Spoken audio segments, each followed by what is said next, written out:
Je n'ai jamais eu de bonnes relations avec ma mère. Ma mère était quelqu'un avec qui je ne m'entendais pas. Je me suis toujours sentie coupable avec ma mère. Coupable de quoi? Je n'en sais rien. Ma mère a toujours développé chez moi un sentiment de culpabilité insurmontable. Mon père a quitté la maison très tôt. C'est ma mère qui m'a élevée. Il n'y a jamais eu d'autre homme à la maison à part moi. J'étais le seul homme de la maison. Et pour ma mère, cela veut dire que j'étais le seul homme au monde. Je suis revenue après des années à la maison. C'était à l'occasion du décès de ma grand-mère. Je retrouvais ma mère au moment où elle perdait la sienne. Je n'avais pas particulièrement envie de renouer le contact avec ma mère. Je la déteste. Je déteste ma mère.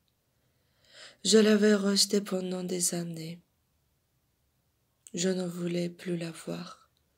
Quand j'ai appris que ma grand-mère était morte, je voulus revenir. J'ai coché le jour dans mon agenda. J'ai écrit crémation et j'ai annulé les autres rendez-vous. Je m'étais simplement dit que ma place devait être à ses côtés à ce moment-là. Au cimetière, j'ai embrassé ma grand-mère maquillée et je regardais ma mère. Il avait le visage dur et plein de reproches. Je regrettais d'être venue. Mais il était trop tard. Une musique tropicale couvrit le bruit du four. Nous n'avons échangé qu'une parole. Assis l'un à côté de l'autre, nous reprenions contact en silence. Ce n'était pas de retrouver agréable, et je me demandais ce qui m'avait poussé à revenir.